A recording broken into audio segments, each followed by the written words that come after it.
आत्मा तीन प्रकार की नहीं होती, पर आत्मा को तीन प्रकार का कहा गया है। जीव संसार में अनंत है। कितने जीव हैं? अनंत जीव है। और वे जीव का जो स्वरूप है वो एक स्वरूप है। प्रत्येक जीव का अपना अपना स्वरूप है और वो उनका जो स्वरूप है वो बिल्कुल शुद्ध है, सिद्ध है, अपने आप में परिपूर्ण।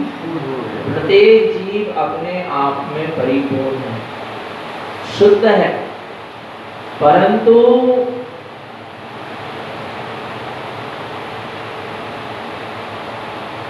उसकी दशाएं बनती हैं जीव की।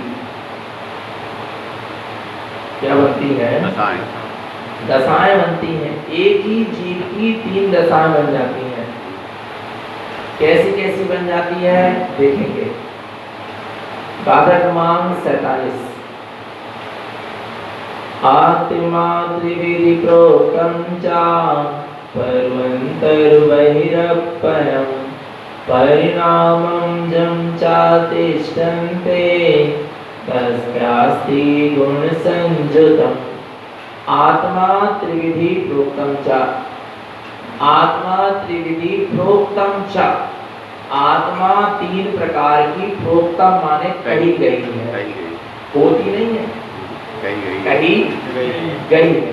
आत्मा त्रिविधि प्रोक्तं च माने आत्मा तीन प्रकार की कही गई है। कौन कौन सी आत्मा कही गई है?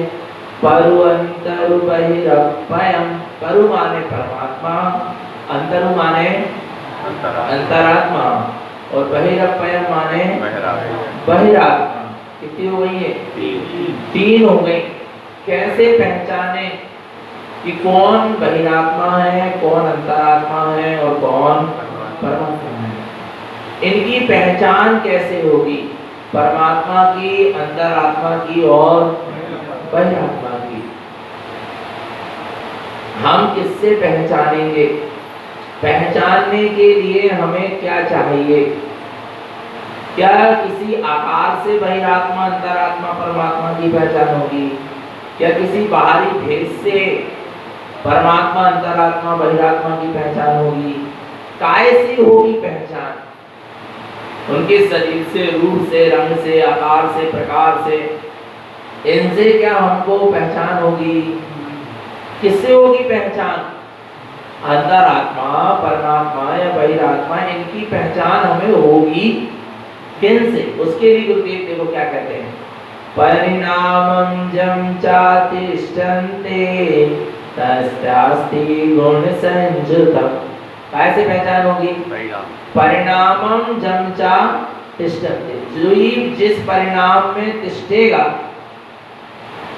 परिणामं जं चातिष्ठन्ते माने जीव जिस परिणाम में क्या होगा? तिष्ठेगा, वो उस गुण वाला कहलाएगा। देखो क्या लिखा, परिणामं जं चातिष्ठन्ते तस्यास्ति गुणसंयुतम्। परिणामं जं चातिष्ठन्ते, जीव जिस परिणाम में क्या होगा? तिष्ठेगा, तस्यास्ति गुणसंयुतम्, वह उस गुण वाला कहलाएगा। आ रहा है? परमात्मा के परिणाम में तिष्ठोगे तो परमात्मा कहलाओगे, अंतरात्मा के परिणाम में तिष्ठोगे तो अंतरात्मा कहलाओगे, और बहिरात्मा के परिणाम में तिष्ठोगे तो बहिरात्मा कहलाओगे। हम अपने किस परिणाम में तिष्ठे हैं? हम किस परिणाम में तिष्ठे हैं ये देखना है। और सामने वाला जिसकी हम पहचान कर रहे हैं कि वह अंतरात्मा है, बहिरात्मा है, क्या परमात्मा है, हमें उसे भी ये देखना पड़ेगा कि वो किस परिणाम में तिष्ठा है, क्योंकि परिणाम ही हमारा प्रमाण है। हमारे अंदर में चलने वाला हमारा परिणाम। हम यदि परमात्मा के परिणाम में तिष्ठे हैं तो परमात्मा कहलाएंगे, अंतरात्मा के परिणाम में तिष्ठे तो अंतरात्मा कहलाएंगे, और बहिरात्मा के परिणाम में तिष्ठे हैं तो बहिरात्मा कहलाएंगे। अब देखें हम कौन से परिणाम में, क्योंकि परिणामों का बहुत बड़ा महत्व है। काय का परिणामों का। जितना भी क्रम चल रहा है सब परिणामों से चल रहा है। गुरु महाराज ने ज्ञान समुच्चय सार जी में एक गाथा दी है, परिणामम बंध मुक्तम च। परिणाम से ही कर्मों का बंध होता है और परिणामम बंध मुक्तम च, और परिणामों से ही मुक्ति होती है। जीव जैसा परिणाम करता है वैसा उसको बंध होता है। जीव पर और पर्याय के परिणाम में लगा है तो कर्म का बंध होगा, और जीव स्वभाव के परिणाम में लगा है तो जीव को कर्मों की निद्रा होगी अर्थात मुक्ति होगी। हमारा परिणाम कहाँ लगा है हमको ये देखना है। प्रत्येक जीव का अपना अपना परिणाम, प्रत्येक जीव का अपना परिणाम अपने स्वभाव की ओर लगना चाहिए, और लगा कहाँ है पर की ओर। कभी कल्याण होने वाला नहीं है, मोक्ष मार्ग बनने वाला। जब तक हमारे परिणाम बाहर में लगे रहेंगे, पर में लगे रहेंगे, तब तक हमारा निज का कार्य हो सकता नहीं। तो कहाँ लगाना है परिणाम को, कहाँ लगाना है? अच्छा एक चीज बताओ, हम अपनी शक्ति कहाँ लगा सकते हैं? परिणाम माने समझ लो आत्मा की शक्ति, क्योंकि जड़ में तो कोई परिणाम नाम की शक्ति है नहीं, भाव नाम की शक्ति नहीं, उपयोग नाम की शक्ति नहीं है। परिणाम देखो यहाँ कौन से परिणाम की बात चल रही है? कर्म के उदय से जो परिणाम चलते उसकी बात नहीं चल रही, यहाँ बात चल रही है आत्मा का चैतन्य परिणाम अर्थात उपयोग। आत्मा का चैतन्य परिणाम, उपयोग किसे कहते हैं? आत्मा के चैतन्य परिणाम को उपयोग कहते हैं। उस उपयोग की बात यहाँ पर चल रही है। तो एक चीज बताओ कि हम अपने उपयोग को, अपने परिणाम को कहाँ लगाएंगे? कहाँ लगाओगे? बताओ, बोलो ना। अच्छा एक चीज बताओ, पड़ोसी है, इतनी बड़ी दुनिया के लोग हैं, इतने परिवार है संसार में, इतने लोग हैं, आ रहा नहीं आ रहा समझ? वहां उनके लिए, उनके कार्यों के लिए आप अपनी शक्ति लगाओगे? बोलो, लगाओगे भी तो कहां तक लगाओगे? जहां तक आपकी चलेगी। जहां आपकी चलना ही नहीं है, आपके अनुसार कार्य होना ही नहीं है, वहां आप अपनी व्यर्थ में शक्ति लगाओगे क्या? बोलो ना, लगाओगे क्या? जहां अपनी चलना नहीं है वहां तुम अपनी शक्ति लगाओगे क्या? बस यही हो रहा है। पर में मेरी चलती नहीं और मैं चलाना चाहता आ रहा है, और जीव पर के परिणाम को बदलने में अपनी पूरी क्या लगा रहा है? शक्ति लगा रहा, माने पूरी परिणाम लगा रहा है, उपयोग लगा रहा कि नहीं लगा रहा? तो जबकि पर में मेरी चलेगी तो कहाँ चलेगी? मेरे स्वभाव में चलेगी। पर में मेरी नहीं चलेगी, मेरे आत्मा के अनंत गुणों में मेरी चलेगी, मेरी दर्शन ज्ञान चेतना में मेरी चलेगी, मेरे आत्मा के शुद्ध असंख्यात प्रदेशों में मेरी चलेगी। इसके अलावा पर द्रव्य, पर छेद, पर काल और पर भाव और पर भाव में मेरी चल सकती। जब मेरी जो उंगली हिलाने में नहीं चल रही, कल बताया था ना जी, उंगली गाय से हिल रही है, साता वेदनी करने के उदय से हिल रही, नहीं हिल रही था। आना नहीं, साता वेदनी कर्म का उदय है, अभी असाता का उदय आ जाए, हाथ अकड़ जाए, लगवा लग जाए, पैरा से जाए, फिर उंगली हिला के बताओ, नहीं हिला पाओगे। माने ये उंगली चलाने में भी तो मेरी क्या नहीं हो रही? चल नहीं रही, चल काय में रही है। ये सब काय का परिणाम चल रहा, कर्म उदय जन परिणाम चल रहा। तो पर में मेरी चलती नहीं, और पर में मैं अपनी क्या करना चाह रहा हूँ? चलाना चाह। अच्छा चल रही क्या अपनी पर में? अच्छा चलती भी कितने दिन चलती है? जैसे बाल सफेद हो गए, बाल क्या हो गए? अब काले करे तो कितने दिन चलेंगे? बताओ कितनी चलेगी? तो कब तक चलेगी? बोलो बोलो। पर में मेरी कुछ नहीं चलती, पर में मेरी चलती नहीं, पर में मैं अपनी क्या करना चाह रहा हूँ? चलाना चाह रहा हूँ। यही जीव की क्या है? भूल है। अरे भगवान, मतलब पता है आदिनाथ चाहते हुए भी अपने पोते को अर्थात मारीची को नहीं सुलटा भाई चली क्या? ये तो चलो पुद्गल द्रव्य है, बाल है, शरीर है, इसमें अपनी नहीं चल सकती, धन दौलत है, मकान लाड़ी गाड़ी, इसमें अपनी, क्योंकि ये पदार्थ माने पुद्गल है और अपन चेतन है, तो चेतन की अचेतन में नहीं चलती, पर एक चेतन की दूसरे चेतन में तो चलेगी नहीं चलेगी, बोलो नहीं चलेगी है। आदिनाथ भी चेतन थे, मारीची भी चेतन था, एक चेतन ने दूसरे चेतन का कल्याण कर दिया। अब बता नहीं आ रहा, एक चेतन की भी दूसरे चेतन में नहीं चलती, एक जीव की भी दूसरे जीव में।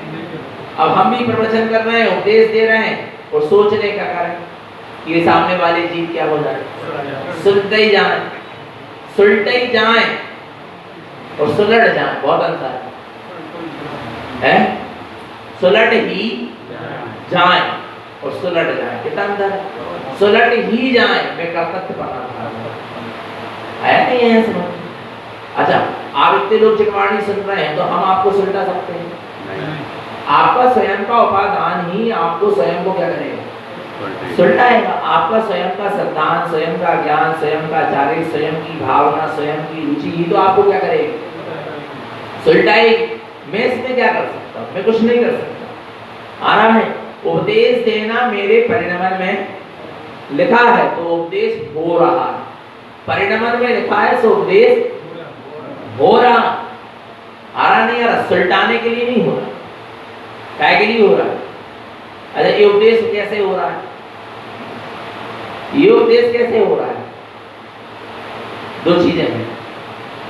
ये आत्मा की चर्चा आपको सुनने को मिल रही ना, ये उपदेश कैसे हो रहा है, ये उपदेश ऐसे हो रहा है कि मेरे परिणमन में उपदेश देना लिखा है तो उपदेश हो रहा, दे नहीं रहा हूं, हो रहा। मैं कहां से दे सकता। पूर्व में मैंने भावना भाई कह रहे ये सब चीज भी आत्म कल्याण करें, ये भी आत्मा शुद्धात्मा को जान ले, ये भी गुरु महाराज क्या कह रहे हैं इस बात को जाने दो। परिणाम जो मेरा जीवों को जिनवाणी सुनाने का चला, उससे मुझे कर्म का बंद हो गया, क्योंकि परिणाम ही सब कुछ कराएगा। आ रहा है, परिणाम ने वैसे कर्म बंधवा दी जिनवाणी सुनाने वाले, तो अब क्या हो रहा, क्या हो रहा, अब जिनवाणी सुनाने में आ रही है, सुना नहीं रहा हूं। ये परिणमन पूर्व के कर्म के उदय से चल रहा। अच्छा, एक तो ये बात हो गई। दूसरी बात, आप लोग जिनवाणी कैसे सुन रहे हैं, मुझसे नहीं सुन रहे, मैं तो एक निमित्त हूं, आप अपने अपने उपादान से सुन रहे हैं। यदि मैं सबको जिनवाणी सुनाता होता तो जितने खुरई में सबको सुना देता और सब सुन लेते, पर सब क्यों नहीं सुन पा रहे, क्योंकि उनका स्वयं के उपादान में वो नहीं। आ रहा नहीं आ रहा समझ। उपादान आपके उपादान में है, आपको आपके उपादान से जिनवाणी सुनने को मिल रही है। आ रहा है, उसमें मैं क्या बन रहा हूँ, निमित्त बन रहा हूँ। और मैं भी निमित्त कैसे बन रहा हूँ, कभी विचार किया, मैं भी निमित्त कैसे बन रहा हूँ। मैं तभी निमित्त बन पा रहा हूँ जिनवाणी सुनाने में जब आपका उपादान क्या हुआ, जागा, जब आपकी भावना जागी, जब आपकी रुचि जागी। आ रहा नहीं आ रहा, तभी तो मैं जिनवाणी सुनाने में क्या बन रहा हूँ, निमित्त बन रहा हूँ। कहां से निमित्त बन जाता, नहीं आ रहा भगवान का। आज से 4 साल पहले भी तो मिल सकता था, आज से 2 साल पहले भी तो मिल सकता था, आज से 1 साल पहले भी तो मिल, 6 महीना पहले भी तो मिल सकते थे। 2 बार आना कैंसिल हो गया बीना से, तो क्यों हो गया, क्योंकि उस समय मेरे निमित्त से आपको जिनवाणी सुनना नहीं मिला। उस समय आपका उपादान मेरे मेरे निमित्त से जिनवाणी सुनने वाला उपादान जागा नहीं था। आ रहा नहीं यार, आपकी उस समय काल लब्धि नहीं आई, काहे कि मेरे निमित्त से दूसरे साधक के निमित्त से जिनवाणी सुनने की काल लब्धि आ सकती है, पर मेरे निमित्त से जिनवाणी सुनने की काल लब्धि उस समय तक आपकी नहीं आई। आ रहा नहीं, आप पांचों समवाय देखो ना, उपादान, निमित्त, पुरुषार्थ, होनहार और काल लब्धि। आ रहा नहीं आ रहा समझ में, तो ये समझ के चलना, तो ये सारा परिणमन क्या हो रहा है, चल रहा है पर में मेरी चलती नहीं। किसमें मेरी नहीं चलती? मैं चाहूं तो एक एक को बिठा के जनवाणी सुना दूंगा। अरे जो सुनना चाहेगा जिसके उपादान में होगा वही तो क्या होगा, सुनेगा। नहीं तो मैं कैसे सुना दूं? नहीं आ रहा हूं। कई बार होता है, पता क्या होता है, लोग बाग ले जाते हैं, भैया जी चलो हमारे दादाजी बीमार है, हमारी दादी बीमार है, हमारे पापा बीमार है, हमारे भाई बीमार है, आप लोग क्या कर दो, संबोधो। कई जीवों को जान संबोधने जाते हैं तो जिस धर्म की चर्चा सुनाने जाते हैं और कुछ मुंह से नहीं निकलता।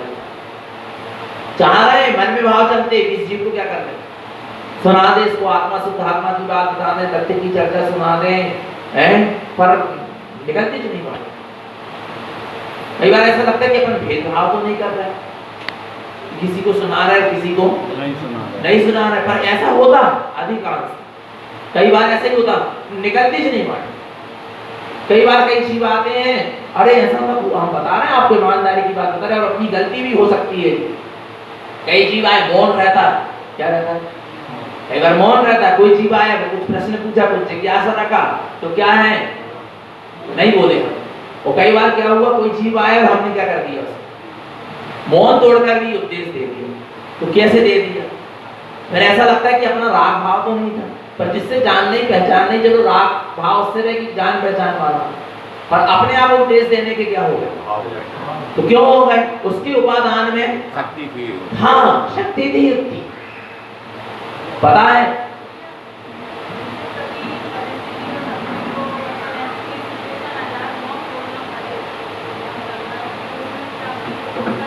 बहुत बढ़िया।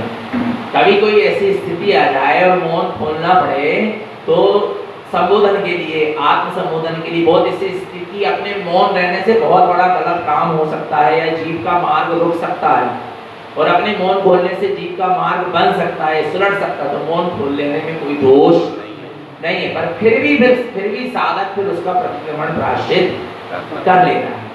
जैसे विष्णु कुमार मंजाल ने 700 मुनिराज की रक्षा के लिए अपने मुनि पद को क्या कर दिया, त्याग दिया। तो उनको कोई दोष लगा क्या? नहीं लगा दोष, फिर भी उन्होंने प्रायश्चित किया। फिर भी उन्होंने क्या किया? प्रायश्चित किया। फिर से छेद स्थापना नाम का व्रत को धारण किया और फिर प्रायश्चित करके बिना मुनि पद को धारण किया। तो ऐसा हो सकता है, ऐसा। हाँ, और हाँ, कोई भी प्रायश्चित ले सकते हैं अपन उसमें, और उससे कठिन भी प्रायश्चित ले सकते हैं। जरूरी नहीं है कि मौन का प्रायश्चित छोड़ा तो मौन ही रहने, और दूसरे प्रायश्चित भी आप कर सकते हैं। तो कहने का मतलब ये है कि एक एक समय का परिणाम क्या है, निश्चित है। आप देखना, भरत महाराज जो थे, भरत चक्रवर्ती, देखो कहानी सुना दे रहे हैं आपको धीरे धीरे, है ना। भरत चक्रवर्ती को 3 शुभ समाचार मिले। क्या मिले?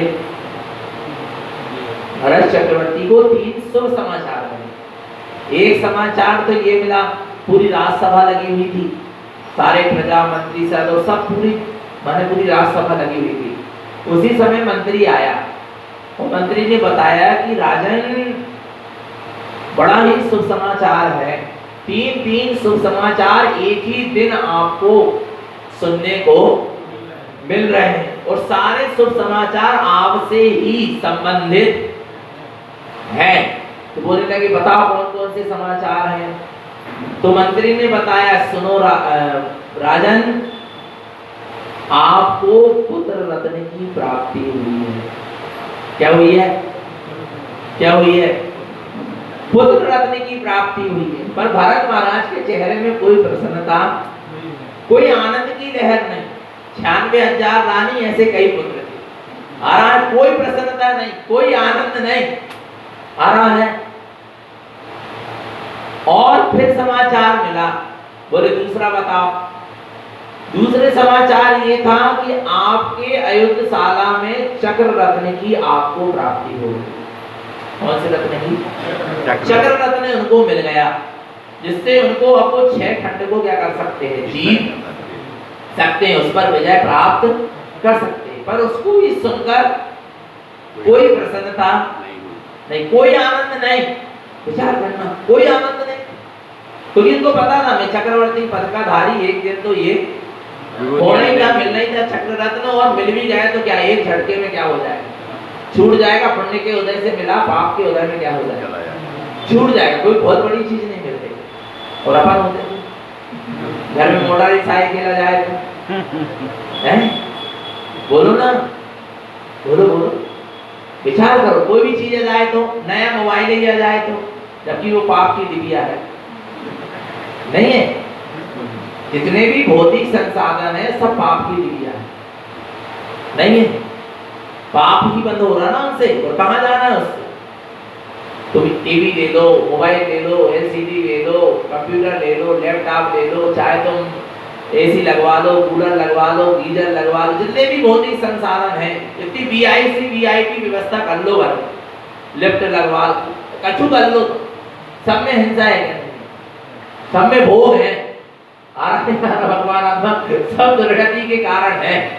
आए तुम कितने ही प्रसन्न हो जाए, विचार करना। पर चक्रवर्ती भरत को क्या प्राप्त हो गया, चक्ररत्न पर कोई प्रसन्नता नहीं, कोई बस समदृष्टि नहीं। हो गया भाई, ठीक है, करने के उदय में था तो हो गया, कोई बात नहीं।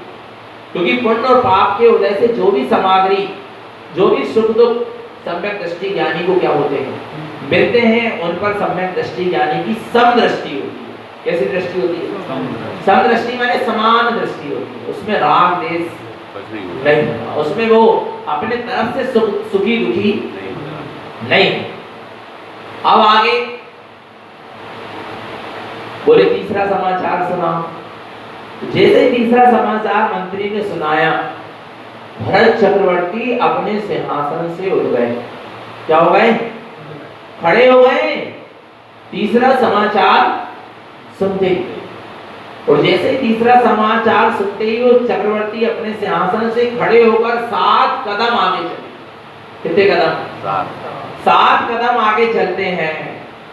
और आप समझना, घुटने टेक कर, हाथ जोड़कर नमस्कार करते। किसको, जिसने समाचार लेके आया था उसको नहीं, सुनना किसको। वो तीसरा समाचार क्या था, ऐसा क्या चीज हो गई थी जिससे भरत चक्रवर्ती अपने सिंहासन से क्या हो गए, उड़ गए, नीचे उतर गए, 7 कदम चलकर क्या कर गए, घुटने टेक कर नमस्कार कर रहे।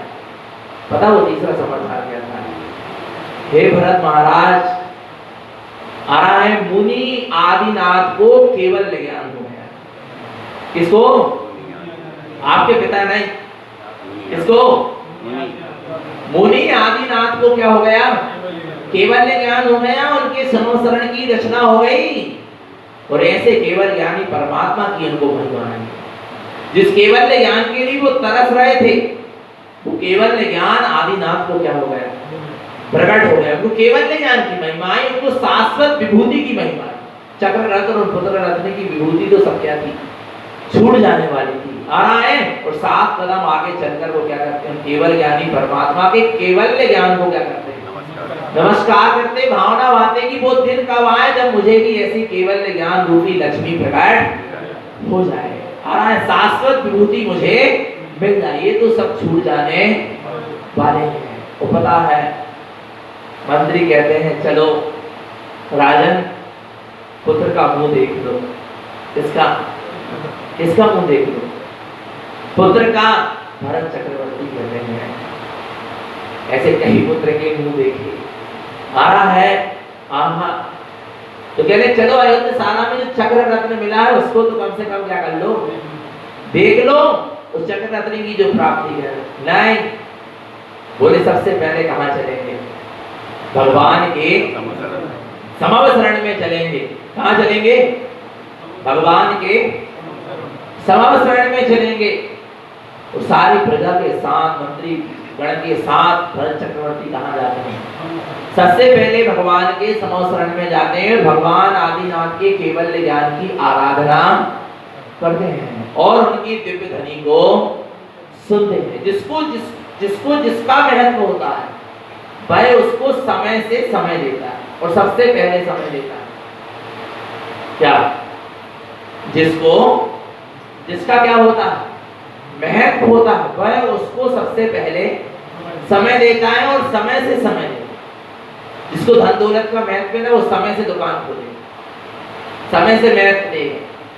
नहीं आना, जिसको मन से तथ्य चर्चा की रुचि वो समय से तथ्य की चर्चा में आए, समय से स्वाध्याय करे, क्योंकि उसको उसका क्या है, महत्व है। हम सबसे पहले किसको महत्व दे रहे हैं, विचार करो। संसार शरीर भोगों को महत्व दे रहा है कि धर्म के कार्यों को महत्व दे रहा है, या आत्म कल्याण के कार्य को महत्व दे रहा है? विचार करो, चिंतन करो। आया नहीं आया? कहाँ चक्र रत्न की प्राप्ति, पुत्र रत्न की प्राप्ति पर कोई कुछ मतलब। पहले तो महत्व किसका था, केवल ज्ञान का महत्व था। अरे जिस स्वरूप को मैंने जाना है, ये सम्यक दृष्टि देना हो, जिस आत्मा का मैंने अनुभव किया है, उस केवल ज्ञान को आदिनाथ प्रभु ने अपनी पर्याय में क्या कर लिया, प्रकट कर लिया। उसका महत्व था। किसको, भरत चक्रवर्ती को। विचार करना, जिसको जिसका महत्व होगा वो उसको समय से क्या देगा, समय देगा, और सबसे पहले समय देगा। हम अपने आप को देखें कि हमको किसका महत्व। जब तो हमको बहुमान आता है कि कम से कम इतने लोग बैठकर तथ्य की चर्चा क्या करना है, कुछ तो महत्व होगा ना जिनवाड़ी का। जब तो 1 घंटा यहाँ पर आप बिना महत्व के नहीं दे सकते। आ रहा है, हम बिलाई कह रहे हैं कि तुम किसी भी लक्ष्य से आए, पर महत्व तो तुमने दिया ना, कैसे भी महत्व दिया, पर दिया तो ना। किसी भी लक्ष्य को लेकर आए हो यहाँ पर महत्व। अच्छा, आपको पता है किसी के कोई किसी को गाली भी बक रहा है ना, तो उसको महत्व देगा। कोई किसी से द्वेष भी कर रहा है ना, बुराई भी रख रहा है, तो उसको वो क्या देगा, दिन में 4 बार याद तो करना कि वो मेरा दुश्मन है। याद तो किया उसने, नहीं आ रहा, महत्व दिया, दे रहे कि नहीं दे रहे तुम, भले राग करके दो चाहे द्वेष करके, पर महत्व तो आपका वहां गए ना।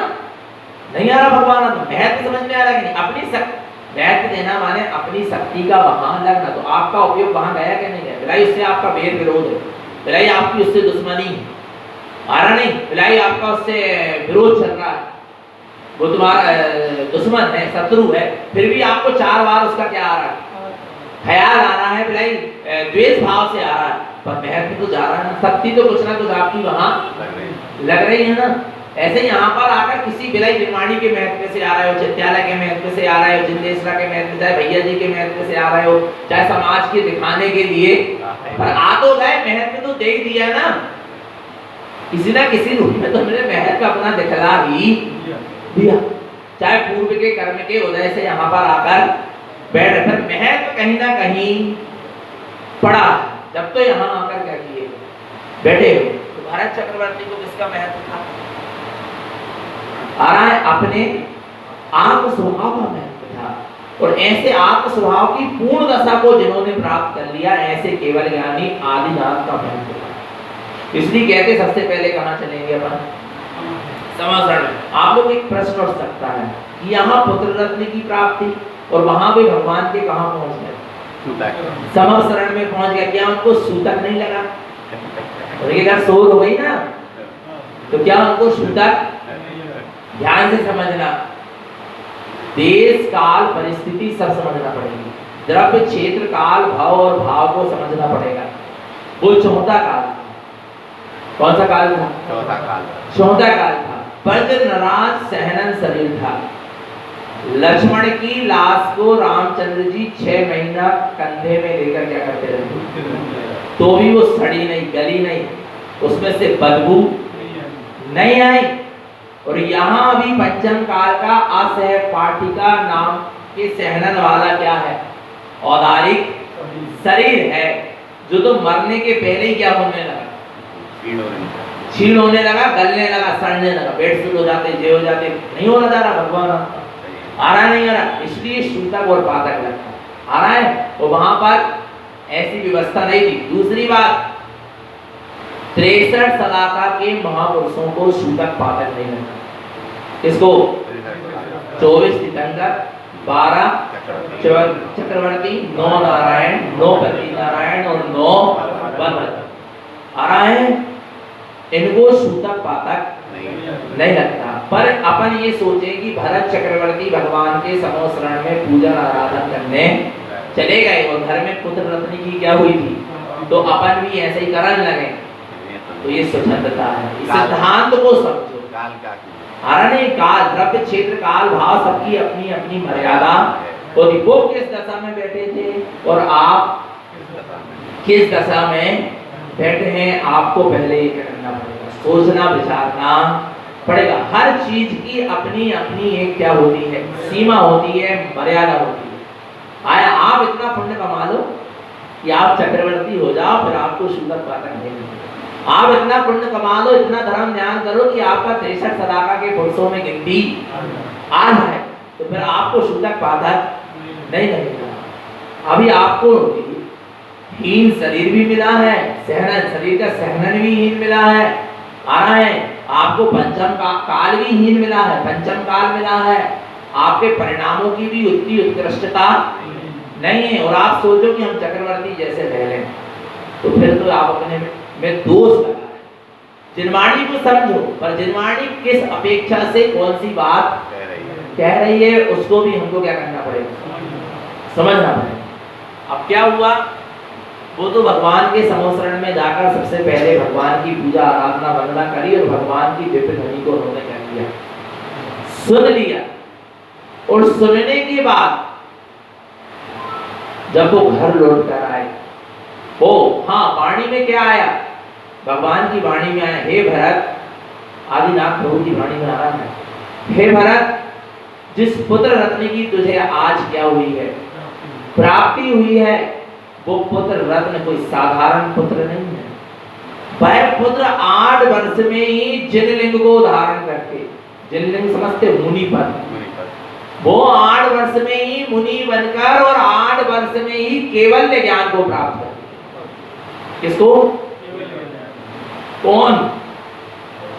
भरत का पुत्र जिसका क्या हुआ है, जन्म हुआ है, वो 8 वर्ष में मुनि बनके 8 वर्ष में केवल ज्ञान को प्राप्त कर लेगा। इसी भाव से मोक्ष जाएगा, चरम शरीरी है, अंतिम शरीरी है, इसके बाद सिद्ध हो जाएगा, दोबारा उसका जन्म मरण। बस फिर भरत महाराज को उस पुत्र का भी क्या आने लगा, बहुमान आने लगा। अब उसका जन्म महोत्सव मनाया जाएगा, क्योंकि उसका अंतिम जन्म है, उसको दोबारा संसार में जन्म नहीं देगा। आरा भगवान आत्मा, अब ऐसे पुत्र का क्या मनाएंगे अपन, किसका मनाएंगे, पुत्र का क्या, भावी भगवान का। भावी भगवान दिखने लगे, केवल ज्ञानी परमात्मा उसमें दिखने लगे, जिन लिंग को धारण करने वाला अरहंत प्रभु उसमें दिखने लगा। किसको? भरत महाराज। बहुमान आने लगा। ज्ञानी को किसका पर्यायों का बहुमान नहीं है, रूप रंग आकार का बहुमान नहीं है, रिश्ते नाते संबंधों का संयोग का बहुमान नहीं है।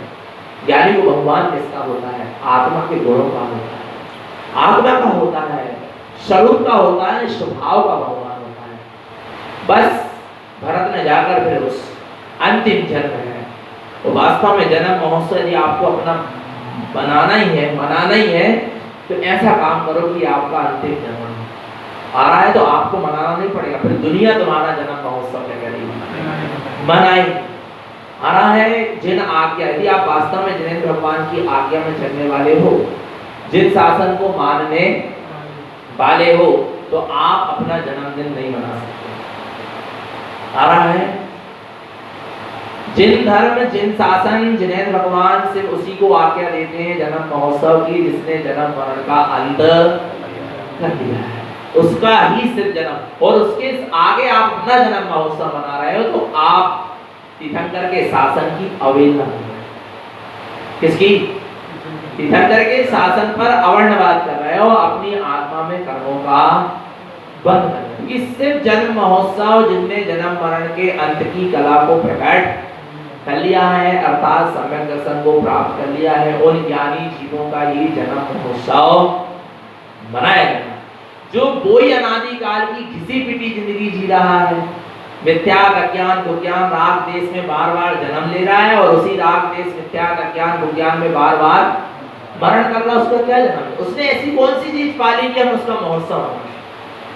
बोलो ना, उसने ऐसा क्या पा लिया कि हम उसका उत्सव मनाएं? हाँ, यदि किसी जीव ने सम्यक को धारण कर लिया है, तो जरूर हम उसका क्या मनाएंगे, क्योंकि उसने अपने जन्म को सार्थक कर लिया है, इसलिए उसका हम क्या मनाएंगे, जन्म महोत्सव मनाएंगे। इसके अलावा हम और किसी के जन्म महोत्सव मना सकते नहीं, क्योंकि जिनेंद्र भगवान हमें आज्ञा नहीं दे रहे हैं। आया समझ में?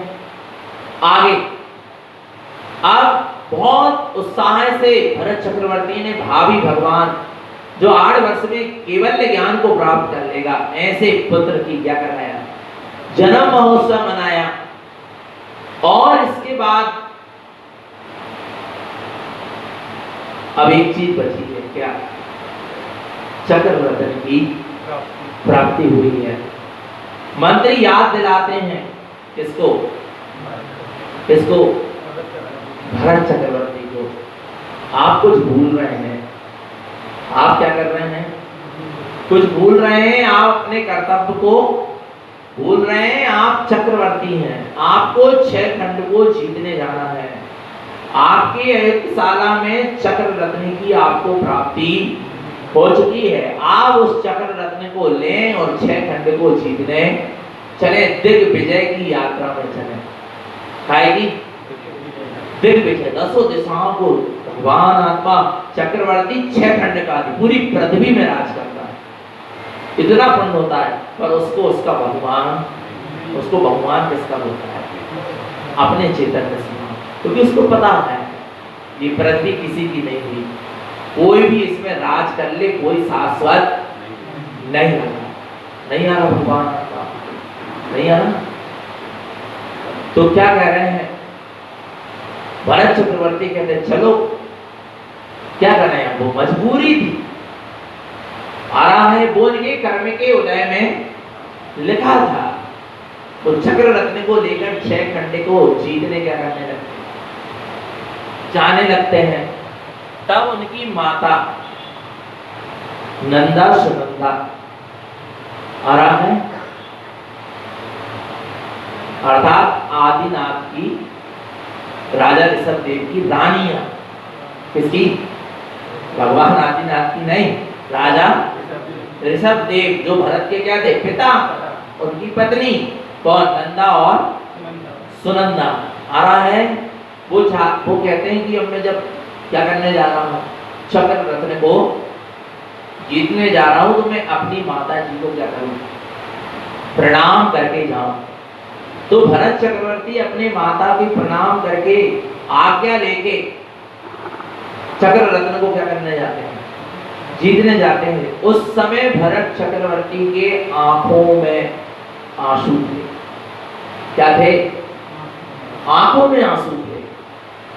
तब मां कहती है, बेटा ऐसे शुभ क्षण में तेरे आंखों में आंसू, ये अपशकुन क्यों, तू 6 खंड को जीतने जा रहा है, ऐसे शुभ क्षण में तेरे आंखों में आंसू नहीं होना चाहिए।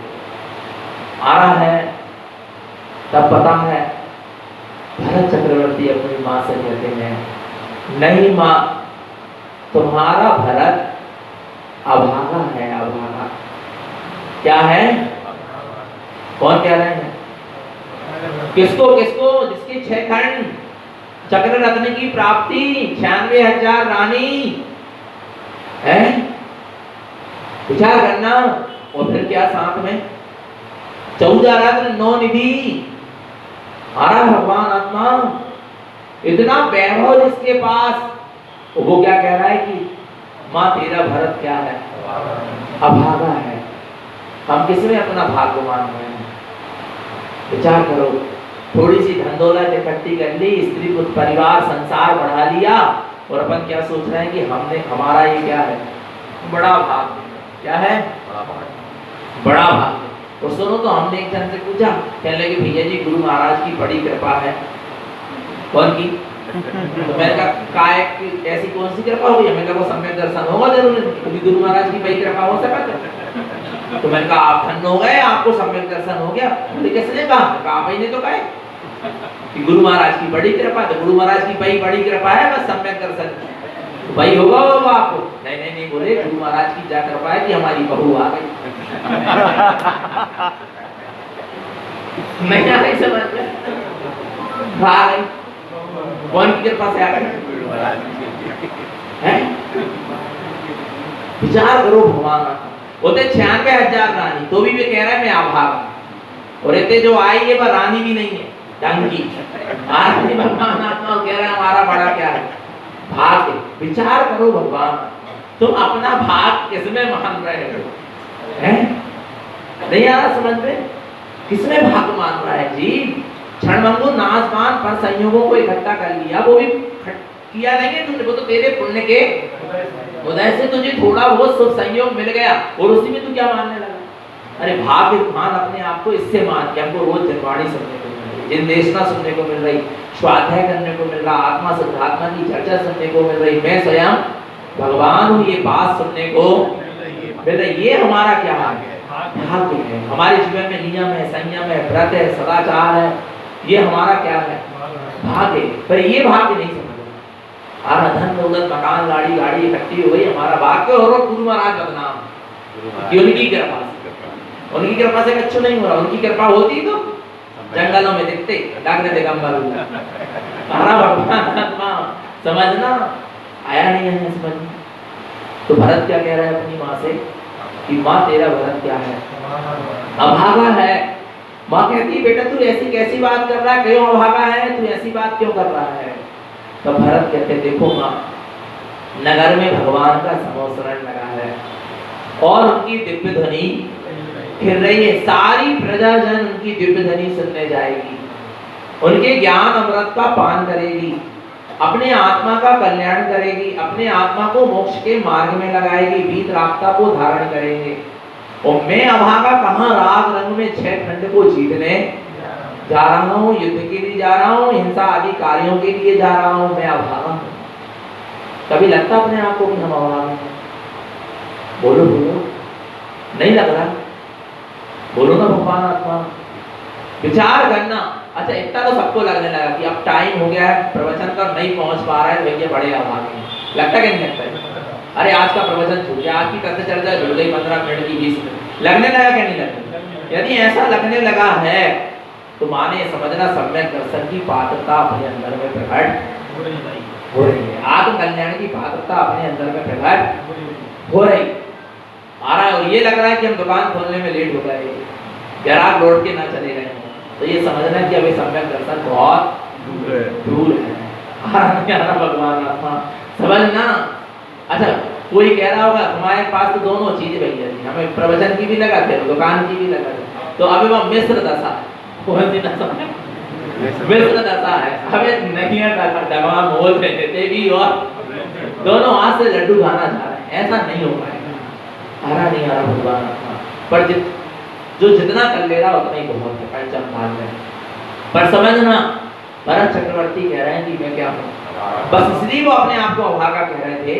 अच्छा उनके बाद क्या 26 सम्यक दर्शन नहीं था उस समय? था, फिर भी वो अपने आप को क्या कह रहे हैं? क्योंकि 26 सम्यक दृष्टि जीव भी जिन देशना सुनने को तड़प रहा है। नहीं आ रहा? विचार करना भगवान किसको सुनने के लिए? जिन देशना में इतना पावर है। आ रहा नहीं आ रहा? मुनिदास तक भगवान के समोसरण में जाते, क्यों जाते? क्यों जंगल से छोड़ के, जंगल की ध्यान साधना को छोड़ के क्यों समोसरण में पहुंचे? उनकी जिनदेशना को, भावलिंगी वीतरागी साधु को भी जिनदेशना सुनने की आवश्यकता पड़ती है। विचार करना भगवान आत्मा, जिनवाणी हर किसी के लिए उपादेय है, और जिनवाणी सिर्फ जिनवाणी को जरूरत सिर्फ 8वें गुण स्थान से आगे वाले साधु को नहीं, 6म 7म गुण स्थान तक के साधु को जिनवाणी की क्या है? और कह लें आगे तो सिर्फ अरहंत भगवान को जिनवाणी की आवश्यकता, उन्हीं की फिर वाणी क्या होती है? फिरती। पर मुनि अवस्था तक प्रत्येक जीव को जिनवाणी सुनने की क्या पड़ती है? आवश्यकता पड़ती है। समझ लेना भगवान आत्मा। और अपन कितने सौभाग्यशाली की बचपन से अपन को जिनवाणी क्या हो रही है? सुनने को मिल रही। तू स्वयं भगवान है ये उपदेश सुनने को।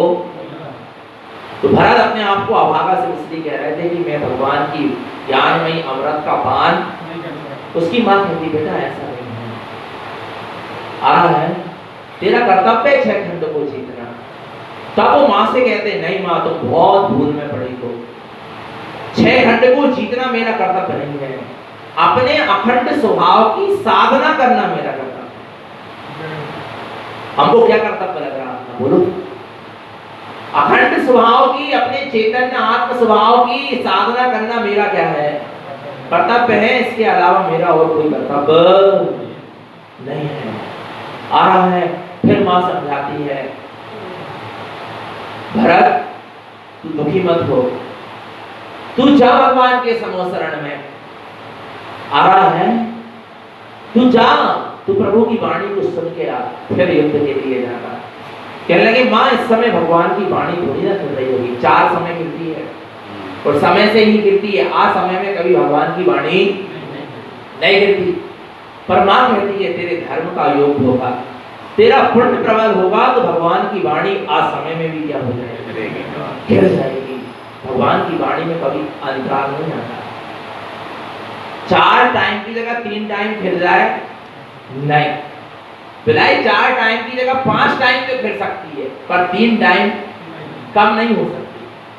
आ रहा है भरत आ समय में जब भगवान की वाणी नहीं गिरती, उस समय में क्या हो गया, समोसरण में पहुंचा, और जैसे ही भरत समोसरण में पहुंचे भगवान की वाणी क्या होने लगी। इसको कहते हैं भवि भागन बस जोगे बस है। भवि जीवों के भाग उदय से परमात्मा के सर्वांग से क्या करती है, वाणी करती है। आ रहा है तो ये जितना भी उपदेश चल रहा है इसमें मेरा कुछ नहीं है, ये सब आपका उपादान है। नहीं आ रहा, नहीं तो एक शब्द भी मुख से नहीं निकलता, आके भी बैठ जाते तो शब्द नहीं निकलता, कोई ऐसी विघ्न बाधा आ जाती कि नहीं निकलता। आ रहा नहीं आ रहा, ये आपका क्या है, आज मेरा उपादान नहीं था जो मैं आज अपनी सामायिक नहीं कर पाया, स्वाध्याय नहीं कर पाया, लेखन नहीं कर पाया, पर आपका मेरे से ज्यादा आपका उपादान प्रबल था कि यहाँ बैठ के मुझे निर्देश लगाना। यदि मेरा उपादान प्रबल होता तो मैं अपनी आज दिन भर की साधना कर लेता, नहीं कर लेता, सामायिक भी होती, ध्यान भी होता, मंत्र जप भी होता, स्वाध्याय भी होता, पर मेरा स्वयं का उपादान इतना प्रबल नहीं था। पर आपका उपादान इतना क्या था, जबरदस्त था, प्रबल था कि यहाँ बैठकर क्या करना था। आ रहा है कोई भी असाधा का उदय आया, पर फिर भी आपका उपादान ने उस असाधा के उदय को क्या कर दिया, पहले ही ठीक करवा दिया। क्यों करवा दिया कि हाँ उपादान में लिखा था नदी असाधा का उदय जलता तो वाणी कैसे गिरती, और आपके उपादान ने असाधा को भी क्या कर दिया, साधा में बदल दिया। इतना पावर है आप में, नहीं आ रहा। भगवान आत्मा विचार करना, हमारा कुछ भी बस यानी ऐसे ही निर्धार होता है, यानी ऐसे चिंतन करके, 5 संपाय आदि का चिंतन करके, होनहार का चिंतन करके, तत्व निर्णय करके क्या रहता है, निर्धार होता है, निराकुल होता है। आ रहा नहीं आ रहा, आ रहा है भलाई जड़ आहार में दिक्कत नहीं, पर ज्ञान आहार में कोई दिक्कत नहीं आ रहा, क्योंकि हमारा अंतराय कर्म का होता है ना, आपका नहीं। आपके ज्ञान आहार में कोई अंतराय नहीं आ रहा भगवान का। हमारे बिलाई जड़ आहार में क्या आ गया, अंतराल, अंतराय नहीं आया, अंतराल आ गया, आ रहा भगवान का, पर आपके में क्यों नहीं आया, क्योंकि आपका पुण्य आज क्या है, जबरदस्त है, और आपके पुण्य से थोड़ा हमको भी फायदा मिल गया। बोलो गुरु महाराज नहीं यार, ये सम्यक चिंतन है, ये क्या है, और इसी कर्म के में दुखी सुखी होते रहते, आकुलित होते रहते, आ रहा एक दूसरे के ऊपर दोषारोपण देते रहते, और कर्म बन आया नहीं आया। सम्यक चिंतन, कोई भी धारा सामने आके खड़ी हो जाए उसका क्या करो, सम्यक चिंतन आया। ये सम्यक दृष्टि की क्या है, पहचान है। तो निरंतर निश्चित आत्मा की सुरत रखें, अपना सबका जीवन सम्यक और संयम में बना रहे। बोले आचार्य प्रवर श्रीमद जी तारण महाराज की, सुभाष देव की।